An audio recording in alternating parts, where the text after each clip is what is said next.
Initial system थे इतने ज़्यादा डेवलप नहीं थे उस वक्त, तो इसमें बहुत सारी मैकेनिकल डिवाइसेस इस्तेमाल होती थी।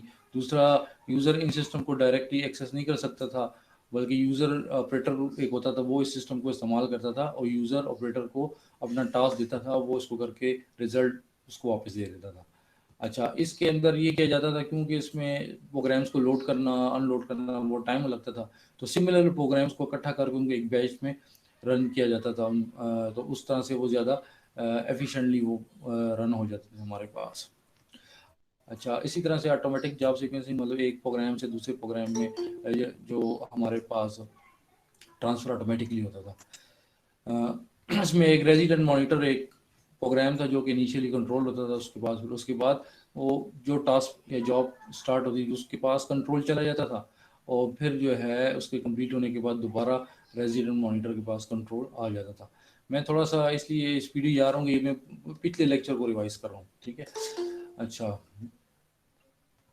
फिर उसके बाद हमारे पास ये मेमोरी लेआउट है। नॉर्मली हमारे पास ऑपरेटिंग सिस्टम में ये जो एरिया रैम का इसमें ऑपरेटिंग सिस्टम होगा, उससे नीचे ये जो यूज़र एरिया है इसमें यूज़र के जो प्रोग्राम्स हैं वो यहाँ पे होंगे, ठीक है। तो ये ऑपरेटिंग सिस्टम हो गया।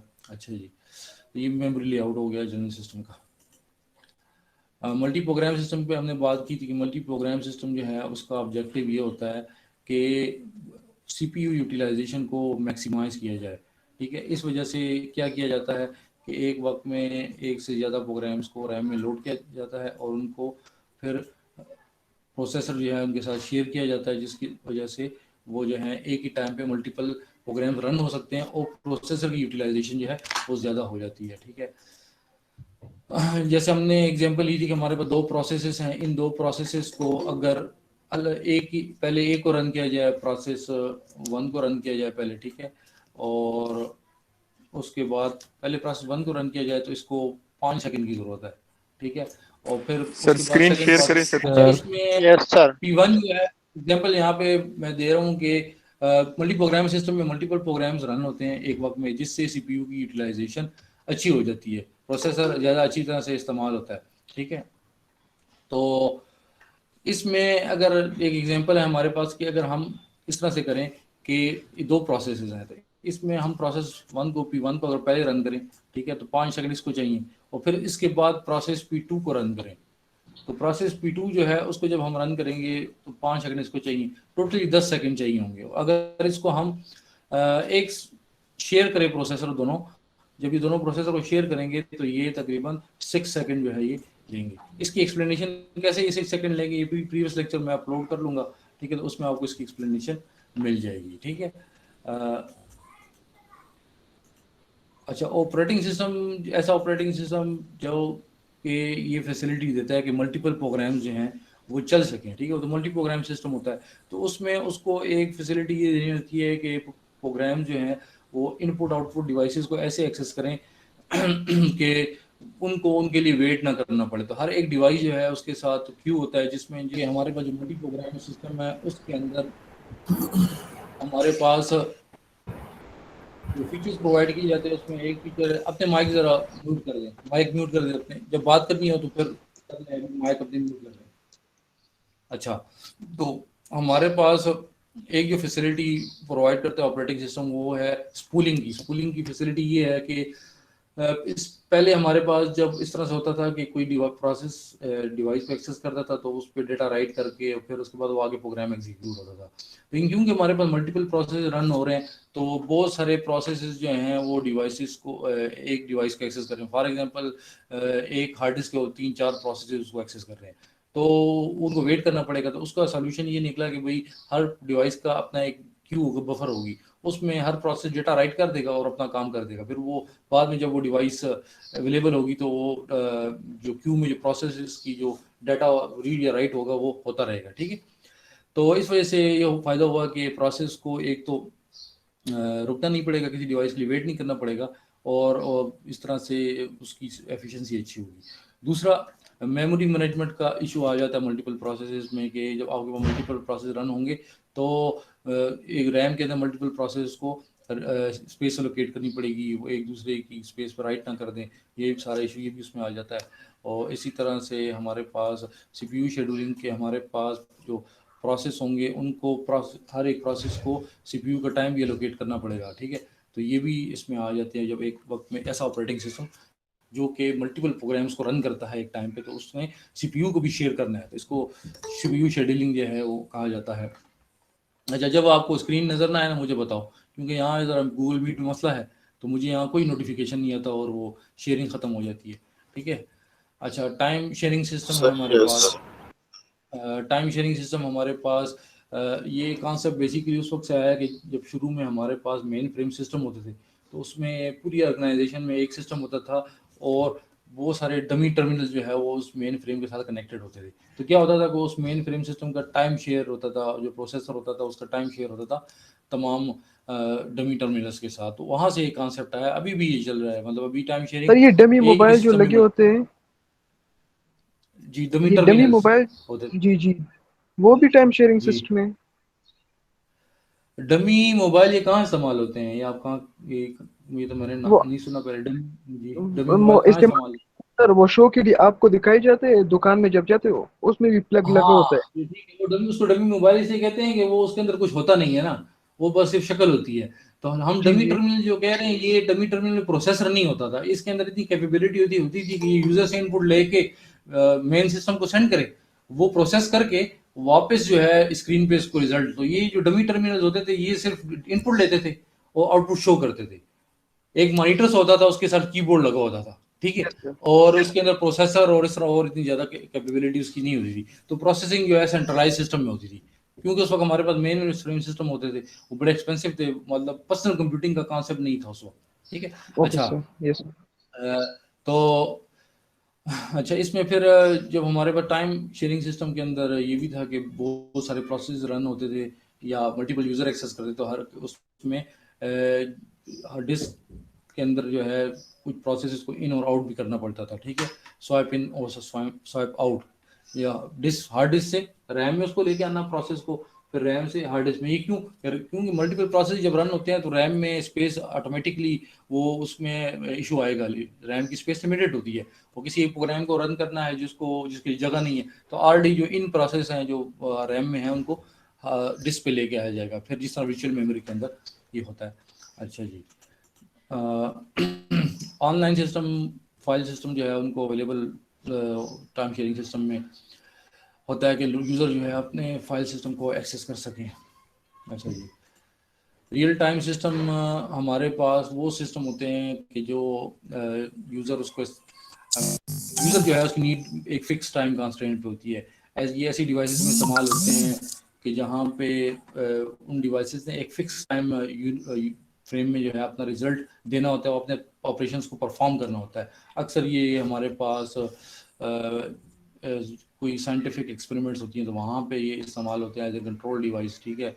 या मेडिकल इमेजिंग सिस्टम है, इंडस्ट्री में रोबोट्स काम कर रहे हैं उसमें ये इस्तेमाल होते हैं, तो ये वहाँ पे इस्तेमाल होते हैं। इसमें हमारे पास फिर दो टाइप्स आ जाती हैं, एक हमारे पास सॉफ्ट रियल टाइम है, एक हार्ड रियल टाइम है। हार्ड रियल टाइम जो है उसके अंदर हमारे पास ये कॉन्स्टेंट होता है कि जो डिवाइस है, सिस्टम है, वो एक फिक्स टाइम में अपना काम करेगा। इस वजह से उसका फिक्स लिमिट होती है, मतलब उससे ज़रूर उस टाइम में काम करना होता है। मिसाल के तौर पर अगर रोबोट्स जो हैं वो फैक्ट्री में गाड़ी को असेंबल कर रहे हैं और वो थोड़ा सा अगर उसका ऑपरेशन डिले होगा तो वो गाड़ियाँ जो है वो हो सकता है सही असेंबल में ही हो सकता है कि वो उसमें से कुछ नुकसान भी हो जाए, कुछ गाड़ियों के शीशे टूट जाएँ, कुछ की बॉडी डैमेज हो जाए, रोबोट जो है ना उसकी वर्किंग में अगर मसला आएगा।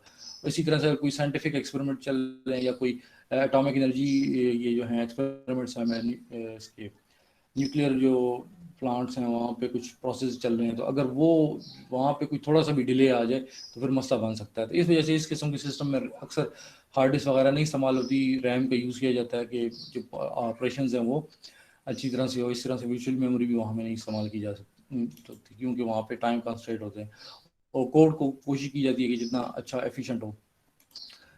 जिस तरह इसकी एग्जांपल्स हमारे प्लान लैंडिंग सिस्टम्स हैं, process control in nuclear power plant, ठीक है, जो मैंने बात कर, रेस्पिरेटर्स हैं, ये जैसे हमारे पास आजकल वेंटिलेटर्स होते हैं वो। अच्छा जी, और सॉफ्ट रियल टाइम ऐसे रियल टाइम सिस्टम होते हैं जिसके अंदर फिक्स टाइम कंस्ट्रेंट होता है, लेकिन अगर सर वो रिजल्ट जी है, ये हमारे पास ऐसे सिस्टम रियल टाइम सिस्टम होते हैं जिसके अंदर हमारे पास टाइम कंस्ट्रेंट तो होता है, लेकिन अगर वो उस टाइम कंस्ट्रेंट जो है ना वो एक्सीड कर जाए तो फिर वो जो एप्लीकेशन है वो लाइफ थ्रेटनिंग नहीं होती। जिस तरह से मैंने रोबोट की बात की, कहीं काम कर रहे हैं या न्यूक्लियर प्लांट्स के अंदर कुछ प्रोसेस चल रहे हैं, तो वहाँ थोड़ा सा भी मिस्टेक होगी तो, या land auto plane landing system है जो ऑटोमेटिकली प्लेन लैंड कर रहा है या ठीक है टेक ऑफ कर रहा है, उसमें थोड़ी सी भी गलती होगी तो प्लेन क्रैश हो सकता है। या न्यूक्लियर प्लांट्स हैं वहाँ पे कुछ गलती हो जाती है प्रोसेस में तो बहुत बड़ा नुकसान हो सकता है, ठीक है। या अगर आप देख लें ये जो आज ऑटोनोमस कार्स आ गई हैं, ठीक है, तो उसके अंदर कोई सिस्टम है तो वो रियल टाइम सिस्टम है, क्योंकि गाड़ी चल रही है, खुद से चल रही है, वो आगे कहीं पे कोई वहीं कहीं पे उसने ब्रेक लगाई है और वो सिस्टम जो है ना कुछ नैनो सेकंड भी उसने मिस्टेक कर ली तो गाड़ी तो वो हो जाएगी, कहीं पे एक्सीडेंट हो जाएगा। तो इसी तरह से कुछ चीज़ें ऐसी होती हैं कि जो बहुत खतरनाक होती हैं, तो उस तरह वो जो हमारे पास हार्ड रियल टाइम में आ जाएगी। तो सॉफ्ट रियल टाइम में ये मल्टीमीडिया एप्लीकेशन है, वर्चुअल रियलिटी की जो एप्लीकेशन है, ग्राफिक्स एप्लीकेशन है, जिसके अंदर जो है अगर डिले आ जाए तो वो फिर आपको ग्राफिक्स भी अच्छे नहीं लगते, वो वीडियो भी अच्छी नहीं लगती, लेकिन अगर उससे किसी की जान को खतरा नहीं है, ठीक है, वो चीज़ जो है ना आपको इतनी अच्छी नहीं लगी, गेम आप चला रहे हो या कोई ग्राफिक एप्लीकेशन है और उसके अंदर एनिमेशन ही प्रॉपरली नहीं चल रही, ठीक है, लेकिन उसका किसी की लाइफ को नुकसान नहीं है, ठीक है, वो एप्लीकेशन अपना जो असर है वो खो देगी, लेकिन उसका लाइफ थ्रेटनिंग उसका इफेक्ट नहीं होगा। तो ये हमारे पास ये अभी तक जो था, ये हमने प्रीवियस लेक्चर जो मैंने कुछ एक सेक्शन और दूसरे सेक्शन के साथ था उसको रिवाइज कर दिया। अभी इंटरप्ट ट्रैप्स और सिग्नल्स, ये बेसिकली हमारे पास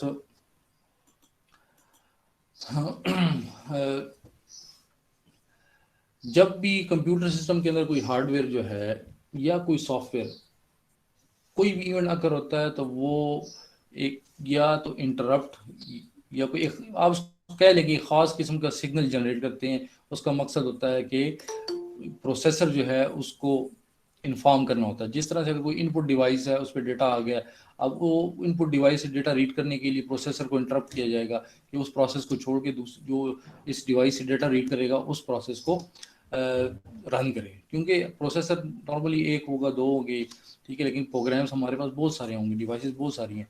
तो इस तरह से वो डिवाइसेस कुछ सिग्नल जनरेट करेंगी, ठीक है, और वो सिग्नल जो होगा उसको प्रोसेसर को वो सिग्नल जाएगा। तो अक्सर जो हार्डवेयर हमारे पास डिवाइसेस हैं वो जो सिग्नल जनरेट करती हैं और उसको ट्रैप कहते हैं, सॉरी इंटरप्ट कहते हैं। जो हार्डवेयर डिवाइसेस हैं, जैसे आपके पास यूएसबी फ्लैश ड्राइव है, आपके पास कीबोर्ड है, आपके पास माउस है, ठीक है, ये जब इनके कुछ डेटा आता है और कुछ सिग्नल इनको प्रोसेसर की ज़रूरत है तो ये एक इंटरप्ट जनरेट होता है।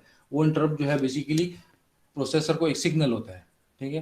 तो उस तरह से वो जो है प्रोसेसर जो है उसको जो प्रोसेस कर रहा होता है उसको रोक के ये जो डिवाइस जो जिसने सिग्नल जनरेट किया होता है, जिसको हार्डवेयर डिवाइस सिग्नल जनरेट करेगी तो उसको कहेंगे कि उसने इंटरप्ट जनरेट किया, ठीक है। तो वो फिर उसको उसकी तरफ जो है जो इंटरप्ट के बाद जो इंटरप्ट सर्विस रूटीन होता है, जो कि इंटरप्ट के बाद जो एक फंक्शन से जो है वो रन होता है, वो रन होगा। हर एक डिवाइस के लिए डिफरेंट फंक्शन होगा। अगर फ्लैश पे डेटा आया है उसको रीड करना है उसके लिए अलग फंक्शन होगा, डेटा राइट करना उसके लिए अलग फंक्शन होगा।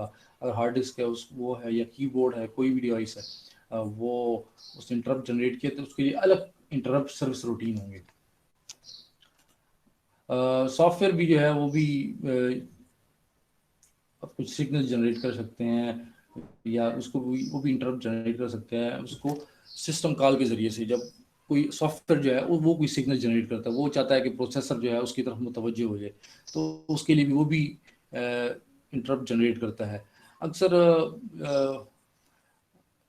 अक्सर बुक्स में और ठीक लिटरेचर में जो हार्डवेयर जो सिग्नल जनरेट करते हैं उसको इंटरप्ट कहा गया है, और जो सॉफ्टवेयर सिग्नल जनरेट करते हैं उसको ट्रैप्स और सिग्नल्स का नाम दिया गया है, ठीक है। अक्सर लिटरेचर में अगर आप देखेंगे तो जो हार्डवेयर डिवाइस जो सिग्नल जनरेट करती है कि प्रोसेसर को सिग्नल जनरेट करती है कि वो उसकी तरफ मुतवज्जह हो जाए, तो उसको इंटरप्ट कहते हैं। और जो सॉफ्टवेयर करते हैं जैसे कोई प्रोग्राम है, ठीक है, जो चल रहा है वो चाहता है कि ऐसा हाई प्रायोरिटी प्रोग्राम है और वो चाहता है कि प्रोसेसर उसको मिल जाए, ठीक है, तो उसको ट्रैप्स और सिग्नल्स का नाम अक्सर लिटरेचर में दिया गया है। तो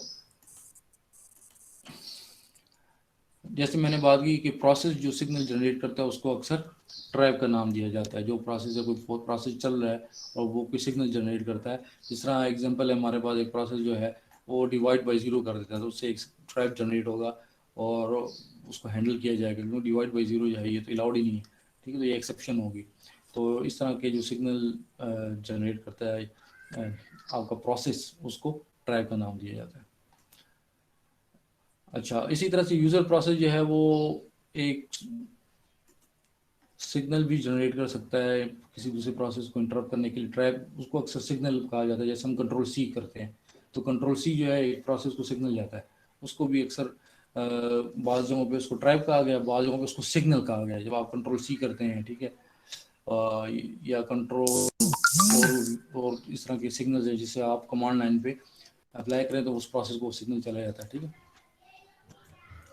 अच्छा, इंटरप्ट हैंडलिंग, जब ये इंटरप्ट, जब हमने बात कर ली कि जी इंटरप्ट अगर होगा या सिग्नल जनरेट होगा, तो इससे क्या होता है कि जब इंटरप्ट, कोई डिवाइस इंटरप्ट जनरेट करती है तो फिर उसको हैंडल करने के लिए, जैसे मैंने कहा कि इंटरप्ट सर्विस रूटीन होते हैं, कुछ फंक्शंस होते हैं जो इंटरप्ट जनरेट होता है तो प्रोसेसर फिर उस फंक्शन को एग्जीक्यूट करता है, ठीक है। और इंटरप्ट, ये सर्विस रूटीन जो होती है इसकी लिस्ट जो है वो इंटरप्ट वेक्टर टेबल होता है।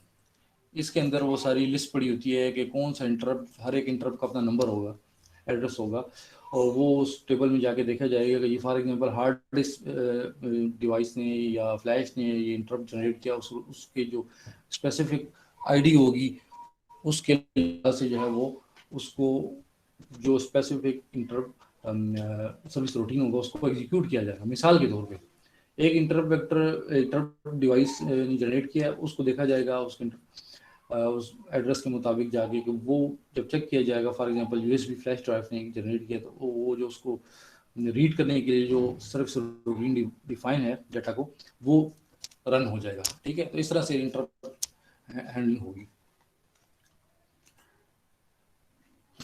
अच्छा, और इसी तरह से जब हमारे पास इंटरप्ट जो सर्विस आर्किटेक्चर है उसमें ये बताया जाता है कि जब वो रन होगा इंटरप्ट सर्विस रूटीन, तो क्योंकि करंटली कोई प्रोसेस रन हो रहा होगा तो उस प्रोसेस को रोक के इस इंटरप्ट सर्विस रूटीन को रन किया जाएगा। तो जो जहाँ पे वो प्रोसेस स्टार्ट हुआ था वो लोकेशन और उसकी सारी स्टेट जो है ना वो सेव की जाएगी कि जब ये इंटरप्ट सर्विस रूटीन जो है ये ख़त्म हो जाए, तो उसके बाद जहाँ पे प्रोसेस रुका था करंट प्रोसेस, उसको वहाँ से एग्जीक्यूट किया जाए, ठीक है। तो ये बेसिकली ये। अच्छा, जो हमारे पास अगर एक इंटरप्ट सर्विस रूटीन रन हो रहा है तो फिर उसके वक्त जो और इंटरप्ट्स हैं उनको डिसेबल कर दिया जाता है।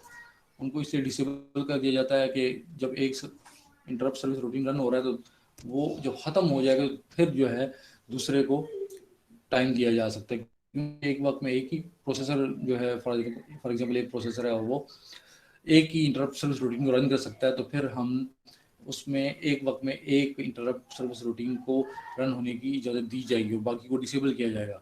इससे ये होगा कि जब इसको सबको इजाज़त दी जाएगी इंटरप्ट करने के लिए, तो फिर इसमें कुछ इंटरप्ट जो हैं सर्विस रूटीन जो है वो प्रॉपरली रन नहीं होंगी। ये इशू उसमें आता है, उसको लॉस इंटरप्ट्स कहते हैं। अच्छा, ये हमारा ऑपरेटिंग सिस्टम जो है ये एक इंटरप्ट ड्रिवन सॉफ्टवेयर है, ठीक है, सॉफ्टवेयर सिस्टम है जिसके अंदर इंटरप्ट जनरेट होते हैं मुख्तलिफ डिवाइसेस से, मुख्तलिफ प्रोग्राम से, फिर ऑपरेटिंग सिस्टम उनको सर्विस देता है। अच्छा, नेक्स्ट हमारा टॉपिक है हार्डवेयर प्रोटेक्शन। हार्डवेयर प्रोटेक्शन का बेसिकली कॉन्सेप्ट क्या है? हार्डवेयर प्रोटेक्शन का कॉन्सेप्ट है कि हम जब ये बात करते हैं कि जी हमारे पास, हम प्रोसेसर की यूटिलाइजेशन को ज़्यादा करने के लिए हम एक से ज़्यादा प्रोसेसर्स को रन करते हैं, ठीक है।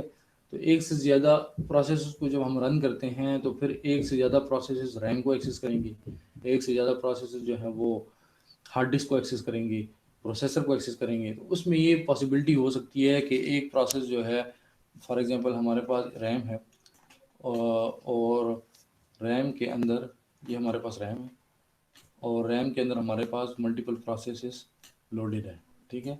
मल्टीपल प्रोसेस हमारे पास इसमें काम लोड है रैम में। अब इसमें ये हो सकता है कि एक प्रोसेस दूसरे प्रोसेस की मेमोरी को एक्सेस कर ले, तो ये मेमोरी प्रोटेक्शन हमने ऑपरेटिंग सिस्टम में देनी है इसके लिए कि एक प्रोसेस दूसरी प्रोसेस की मेमोरी को एक्सेस ना कर सके। या हमारे पास ये हमारे पास प्रोसेसर है और एक प्रोसेस भी उसको एक्सेस कर रहा है, दूसरा भी कर रहा है। अगर एक प्रोसेस उसको एक्सेस करता है, ठीक है, और फिर वो उसको होल्ड कर लेता है, ठीक है, और वो प्रोसेस उसको जब एक प्रोसेस एक्सेस करता है तो उसको वापस जो है दूसरे प्रोसेस को नहीं देता, ठीक है, मोनोपोलाइज कर लेता है। तो ये भी नहीं होना चाहिए, ठीक है। तो इसी तरह से डिफरेंट इश्यूज आ जाते हैं। तो इसको सॉल्व करने के लिए हमारे पास हार्डवेयर प्रोटेक्शन है। डिफरेंट हार्डवेयर जो है, चाहे रैम है, चाहे कोई डिवाइस है, चाहे प्रोसेसर है, उसको उसकी प्रोटेक्शन के लिए मैकेनिज्म होने चाहिए। तो उसके लिए हमारे पास जो मैकेनिज्म है वो हम देखते हैं आगे। डुअल मोड ऑपरेशन है, आईओ प्रोटेक्शन है, मेमोरी प्रोटेक्शन, ठीक है, और सीपीयू प्रोटेक्शन है। ये हम देखते हैं कि ये इसका क्या, ये एक चीज़ जो है इसका क्या काम है। डुअल मोड ऑपरेशन जो है उसमें ये है कि ऑपरेटिंग सिस्टम जो है, डुअल मोड ऑपरेशन मैं बात कर रहा था कि हमारे पास, क्योंकि ऑपरेटिंग सिस्टम जब हम बात कर रहे हैं कि एक वक्त में मल्टीपल प्रोग्राम्स को रन करेगा, तो मल्टीपल प्रोग्राम को रन करेगा तो उसके अंदर जो रिसोर्सेस है वो शेयर होंगी तमाम प्रोसेसेस के दरमियान। तो इसको कहते हैं शेयरिंग ऑफ सिस्टम रिसोर्सेज। तो सिस्टम रिसोर्सेज की सिस्टम बात कर रहा है कंप्यूटर सिस्टम की, ठीक है, और इसकी जो रिसोर्सेज हैं वो क्या है, उसके अंदर जो हार्डवेयर लगी हुई है, प्रोसेसर है, रैम है, हार्ड डिस्क की जितनी भी हार्डवेयर लगी हुई है, सारी रिसोर्सेज है। तो जब प्रोग्राम रन होंगे तो वो इन रिसोर्सेज को एक्सेस करेंगे। प्रोग्राम रन होंगे, उनको प्रोसेसर की भी ज़रूरत है, उनको हार्ड डिस्क की भी ज़रूरत है, और उनको रैम की भी ज़रूरत है। जब ये सारी चीज़ें वो प्रोसेस एक्सेस करेंगे तो इसमें हो सकता है कि कोई प्रोसेस जो है वो कोई, जैसे मैंने बात की कि कोई प्रोसेसर को एक्सेस कर ले और वो प्रोसेसर को वापस ना करे। मतलब उसको जब प्रोसेसर दिया जाए तो वो प्रोसेसर का होल्ड कर ले और उसको वापस जो है प्रोसेसर दूसरे या ऑपरेटिंग सिस्टम को ना दे, या दूसरी प्रोसेस को अलाउ ना करे, ठीक है। तो इस किस्म के मसले हो सकते हैं। तो इस वजह से डुअल मोड ऑपरेशन जो है ये एक मैकेनिज्म प्रोवाइड किया गया है। इसमें होता क्या है कि हमारे पास जो दो मोड होते हैं, जिसमें हमारे पास प्रोसेसर के ऊपर दो मोड डिफाइन कर दिए जाते हैं। एक मोड के ऊपर जो है वो यूजर के प्रोग्राम को एग्जीक्यूट करता है, और एक मोड के ऊपर जो है वो जो ऑपरेटिंग सिस्टम है उसके कोड को रन करता है। तो इस वजह से फायदा क्या होता है इसका, एक यूजर मोड हो गया जिसमें यूजर के प्रोग्राम रन होंगे, दूसरा जो है हमारे पास मॉनिटर मोड होगा। मॉनिटर मोड में जो है जो ऑपरेटिंग सिस्टम का कोड है वो रन होगा। इस फायदा क्या होगा, इसका फायदा ये होगा कि यूजर मोड, जो यूजर प्रोग्राम वो यूजर मोड में रन होंगे। तो यूजर मोड में रन होंगे तो उसमें डिफाइन होगा कि यूजर जो है वो डायरेक्टली किसी हार्डवेयर को एक्सेस नहीं कर सकता, ठीक है। तो इसी तरह से जो मॉनिटर मोड होगा, मॉनिटर मोड के अंदर ऑपरेटिंग सिस्टम का कोड रन होगा। तो ऑपरेटिंग सिस्टम का जो कोड रन होगा तो वो फिर हार्डवेयर को एक्सेस कर सकता है। तो जब यूजर कोई अपना कोड रन करेगा तो वो किसी हार्डवेयर को एक्सेस ही नहीं कर सकेगा। उसकी वजह ये है कि वो तो प्रोग्राम यूजर मोड में रन हो रहा है, और अगर उसने कोई हार्डवेयर को एक्सेस करना है तो फिर वो ऑपरेटिंग सिस्टम से रिक्वेस्ट करेगा। जब वो ऑपरेटिंग सिस्टम से रिक्वेस्ट करेगा तो ऑपरेटिंग सिस्टम जो है फिर वो उसका जो कोड रन होगा, जैसे विंडोज़ है या लाइनेक्स है, तो वो फिर मॉनिटर मोड में रन होगा, जिससे जो है वो हमारे पास ये इशू खत्म हो जाएगा कि जी यूज़र जो है वो किसी हार्डवेयर को एक्सेस कर सके। तो ये करते किस तरह से है, ये कंप्यूटर हार्डवेयर में एक मोड बिट जो है वो ऐड कर देते हैं हार्डवेयर के अंदर, कंप्यूटर हार्डवेयर के अंदर। और वो मोड बिट जो है उसको वो बताती है कि करंटली जो मोड है वो कौन सा है। जैसे मॉनिटर मोड के लिए उस बिट को ज़ीरो कर दिया जाता है, तो जिस वक्त ऑपरेटिंग सिस्टम का कोड रन हो रहा होता है तो उस वक्त उसको ज़ीरो कर दिया जाता है, तो वो फिर उसमें हार्डवेयर को एक्सेस वो कोड कर सकता है। और जब यूज़र को प्रोसेसर या दिया जाता है, जब वो एक्सेस करता है, रन करता है प्रोग्राम को, तो उस मोड को वन कर दिया जाता है, जिससे वो हार्डवेयर को एक्सेस नहीं कर सकता। तो इस तरह से डुअल मोड के दो मोड में हमारे पास प्रोग्राम चलेंगे, यूज़र मोड में, ठीक है, और मॉनिटर मोड में, ठीक है। तो ये डुअल मोड ऑपरेशन का ऑब्जेक्टिव हो गया। तो अगर इस तरह से कुछ मसला हो जाता है, कोई फॉल्ट अगर हो जाता है, तो उस वक्त वो ऑपरेटिंग सिस्टम से रिक्वेस्ट करेगा। ऑपरेटिंग सिस्टम हार्डवेयर के अंदर कोई प्रॉब्लम हो जाती है उसको हैंडल करेगा, या हार्डवेयर एक्सेस करनी है तो उसको हैंडल करेगा, ठीक है। तो जैसे यहाँ पे बताया गया है कि हमारे पास प्रोग्राम जो है वो चल रहा है यूजर मोड में कोई हार्डवेयर को एक्सेस करना पड़ गया, कोई इंटरप्ट जनरेट हो गया तो हार्डवेयर को एक्सेस करना है तो वो चला जाएगा मॉनिटर मोड में, ठीक है। और फिर जब मॉनिटर मोड में हार्डवेयर एक्सेस होगी और दोबारा नॉर्मल प्रोग्राम रन होना है तो मोड जो है वो यूजर मोड हो जाएगा, ठीक है। तो ये हम प्रोटेक्शन। नेक्स्ट हम बात कर रहे हैं कि जी जो मल्टीपल प्रोसेस रन होते हैं तो वो मल्टीपल प्रोसेसेस प्रोसेसर को एक्सेस करते हैं, रैम को एक्सेस करते हैं, ठीक है, इनपुट डिवाइसेस आउटपुट डिवाइसेस को एक्सेस करते हैं। तो उसमें वो हो सकता है कि वो उन डिवाइसेस को एक्सेस कर लें और दोबारा वापस ना करें या मोनोपोलाइज कर दें या एक ज़्यादा इस्तेमाल कर ले, ठीक है। तो इस चीज़ को हैंडल करने के लिए जो आईओ प्रोटेक्शन है वो ये है कि जितनी भी डिवाइस प्रोसेसेस हैं वो इनपुट डिवाइस से डेटा रीड करते हैं या आउटपुट डिवाइसेस है उन पे डेटा को राइट करते हैं, तो वो प्रिविलेज इंस्ट्रक्शन है। इंस्ट्रक्शन का मतलब ये है कि वो सारी इंस्ट्रक्शन जो कि किसी डिवाइस से डेटा राइट करना है या किसी डिवाइस से डेटा रीड करना है, जितनी भी इनपुट डिवाइसेस हैं या जितनी भी आउटपुट डिवाइसेस हैं उसको एक्सेस करना है, तो वो उस वक्त मोड जो होगा वो होगा हमारे पास मॉनिटर मोड। जो इससे पहले हम देख चुके हैं कि मॉनिटर मोड वो होता है जिसमें ऑपरेटिंग सिस्टम का कोड जो है वो रन होता है। मॉनिटर मोड वो होता है कि जिसके अंदर ऑपरेटिंग सिस्टम का कोड रन होता है। तो इस वजह से जितनी भी इनपुट आउटपुट ऑपरेशन होंगे वो मॉनिटर मोड में होंगे। यूजर प्रोग्राम एक्सेस नहीं कर सकेगा किसी हार्डवेयर डिवाइस को डायरेक्टली, ठीक है। तो उसके लिए जो है हमारे पास आईओ प्रोटेक्शन का मैकेनिज्म है। और वो मैकेनिज्म क्या है, जब भी आउटपुट डिवाइस को एक्सेस किया जाएगा तो प्रोग्राम जो है वो मॉनिटर मोड में रन होगा। तो वो इस तरह से फिर यूजर का प्रोग्राम रन ही नहीं होगा उस मोड में। तो जब यूजर प्रोग्राम अगर कोशिश करेगा भी तो वो यूजर मोड में होगा, वो उसको एक्सेस दी नहीं जाएगी। तो इस तरह से हमारे पास आईओ प्रोटेक्शन जो है वो इम्प्लीमेंट होगी। अच्छा, दूसरा use of system call to perform IO. System call हमारे पास ऑपरेटिंग सिस्टम जितने भी प्रोसेसेस हैं उसको एक खास किस्म का फंक्शन प्रोवाइड करता है जिसको यूज करके जितने भी प्रोसेसेस हैं वो किसी इनपुट डिवाइस से डेटा को रीड कर सकते हैं या किसी आउटपुट डिवाइस डेटा को राइट कर सकते हैं, ठीक है। तो ये मिसाल के तौर पे एक प्रोसेस है हमारे पास, मैं आपको चलो मिसाल देता हूँ एमएस वर्ड की। एमएस वर्ड ने प्रिंटर के ऊपर डाटा को राइट करना है। अब इसको राइट करने के लिए वो विंडोज 7 फॉर एग्जांपल आपके सिस्टम में विंडोज 7 है या 8 है या 10 है, उससे रिक्वेस्ट करेगा। किस तरह रिक्वेस्ट करेगा कि उसको उसके लिए सिस्टम कॉल होगी राइट। जो भी प्रोग्रामर है वो right system call operating system की यूज करेगा और अपना डेटा उस फंक्शन को पास कर देगा। फिर ऑपरेटिंग सिस्टम उस डेटा को लेके प्रिंटर के ऊपर राइट करेगा। माइक्रोसॉफ्ट वर्ड डायरेक्टली नहीं करेगा। इस तरह से माइक्रोसॉफ्ट वर्ड हो गया या पावर पॉइंट या कोई भी प्रोग्राम है, सारे जो हार्डवेयर डिवाइसेस को एक्सेस करते हैं तो उसके पीछे सिस्टम कॉल जनरेट होती है जो ऑपरेटिंग सिस्टम उसको रिसीव करके उसको प्रोसेस करता है, ठीक है। तो इसमें हमारे पास क्या होता है, जिस वक्त सिस्टम कोई प्रोसेस जो है हार्डवेयर को एक्सेस करना चाहता है, इनपुट डिवाइस को या आउटपुट डिवाइस को, इसमें प्रिंटर है, कीबोर्ड है, माउस है, स्क्रीन है, कोई भी हार्डवेयर डिवाइस है, तो क्या होगा, ट्रैप जनरेट होगा, ट्रैप एक सिग्नल होगा, ठीक है, उस प्रोसेस की तरफ से। उसके बाद क्या होगा, उसके बाद जो मोड जो है जो चेंज होगा मॉनिटर मोड में। यूं ही वो एक्सेस करने की कोशिश करेगा हार्डवेयर को तो मोड चेंज हो जाएगा मॉनिटर, मतलब कि अब ऑपरेटिंग सिस्टम का कोड रन होगा। फिर उसके बाद सेकेंडली क्या होगा, उस डिवाइस से जो डेटा रीड करना है या राइट करना है वो रीड राइट परफॉर्म होगा। जब वो रीड राइट परफॉर्म हो जाएगा, ठीक है, तो उसके बाद जो है क्या होगा, थर्ड स्टेप के ऊपर जब खत्म हो गया काम तो रिटर्न टू यूजर मोड, वापस जो है प्रोग्राम जो है वो यूजर मोड में होगा और यूजर अपना प्रोग्राम रन कर सकेगा, ठीक है। तो जो हार्डवेयर एक्सेस होगी वो मॉनिटर मोड में होगी। तो किस तरह होगी कि सिस्टम कॉल जो उस ऑपरेटिंग सिस्टम में खास सिस्टम कॉल आप कह सकते हैं खास फंक्शन होगा जो प्रोवाइड करेगा वो ऑपरेटिंग सिस्टम हर काम के लिए वो अलग फंक्शन प्रोवाइड करेगा हर हार्डवेयर को एक्सेस करने के लिए, ठीक है।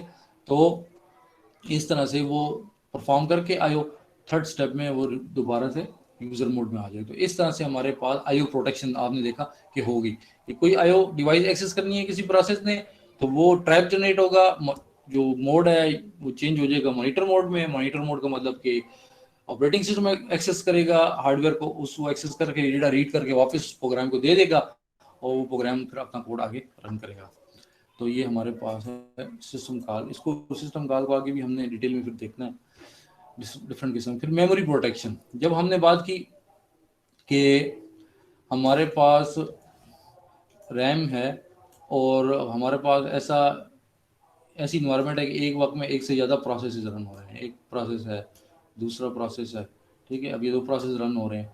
अब ये एक प्रोसेस दूसरे प्रोसेस की रैम एरिया को एक्सेस ना कर सके, ठीक है, इस एरिया को एक्सेस ना कर सके, इसको मेमोरी प्रोटेक्शन कहते हैं। तो इसके लिए मेमोरी प्रोटेक्शन का जो कॉन्सेप्ट है कि ऐसी कोई मैकेनिज्म इम्प्लीमेंट किया जाए तरीक़ेकार, जिससे एक प्रोसेस जो है वो दूसरे प्रोसेस को की मेमोरी को एक्सेस ना कर सके। तो इसके लिए जो सॉल्यूशन है वो ये है कि दो रजिस्टर इस्तेमाल किए जाते हैं। एक है हमारे पास बेस रजिस्टर और एक है लिमिट रजिस्टर, ठीक है। और बेस रजिस्टर जो है उसके अंदर उसका एड्रेस होता है जो जहाँ पे प्रोसेस स्टोर है। फॉर एग्जाम्पल प्रोसेस जो है मेमोरी लोकेशन नंबर 10 पे स्टोर है, ठीक है, तो वो बेस रजिस्टर में होता है। और इसी तरह से लिमिट रजिस्टर के अंदर उस प्रोसेस का साइज होता है। ये दो रजिस्टर इस्तेमाल होते हैं कि जिससे मेमोरी प्रोटेक्शन होती है। एक प्रोसेस दूसरे प्रोसेस की मेमोरी को एक्सेस नहीं कर सकता। और इस तरह से इन दो रजिस्टर्स को यूज़ करके ये डिफाइन किया जा सकता है कि कौन सा प्रोसेस जो है वो कौन सी अपनी मेमोरी को एक्सेस करेगा और अपनी मेमोरी के अलावा दूसरे प्रोसेस की मेमोरी को वो एक्सेस नहीं कर सकता। वो किस तरह से नहीं कर सकता, ये आगे एग्जांपल हम देखते हैं, ठीक है। ये अगर आप देखें, हमारे पास जो प्रोसेस जो है हम कहते हैं जॉब 2, ये जॉब 2 देख लो, ये हमारे पास मौजूद है। इसका स्टार्ट कहाँ से हो रही है, इसकी मेमोरी लोकेशन जहाँ से इसको जहाँ पे स्टोर है यहाँ से हो रही है। यहाँ ये लोकेशन जो है, ये वाली लोकेशन ये बेस रजिस्टर में स्टोर होगी, ठीक है। ये वाली लोकेशन बेस रजिस्टर में। और इसका साइज जो है वो कितना है, तो वो बेसिकली इसके साथ ऐड कर लो टोटल इसकी जितनी में यहाँ पे जब इसका साइज है ये टोटल, वो बेसिकली यहाँ पे लिमिट रजिस्टर में स्टोर होगा। तो बेसिकली बेस रजिस्टर बताएगा कि ये इसकी मेमोरी लोकेशन कहाँ पे स्टार्ट हो रही है, ठीक है, कहाँ से इसका एरिया स्टार्ट हो रहा है। और लिमिट रजिस्टर ये बताएगा कि कहाँ तक इसकी लिमिट है, जहाँ तक ये इसकी जो रैम में इसको स्पेस मिली है वो कहाँ तक है। तो इसका इस प्रोसेस को जो सारी स्पेस मिली हुई है रैम के अंदर, वो इस बेस और लिमिट रजिस्टर से मालूम हो सकती है हमें, ठीक है। बेस में स्टार्टिंग पोजीशन जहाँ पे ये प्रोसेस स्टार्ट हो रहा है और लिमिट के अंदर कहाँ तक रैम में ये स्टोर्ड है या इसको एलोकेटेड स्पेस, ठीक है। तो इस वजह से ये जो जॉब 2 प्रोसेस है, ये जॉब 2 प्रोसेस जो है वो इस एरिया को अगर प्रोसेसर जो है इसको रन करता है इसको एक्सेस कर सकता है ये प्रोसेस, लेकिन ये इस और एरियाज को एक्सेस नहीं कर सकता।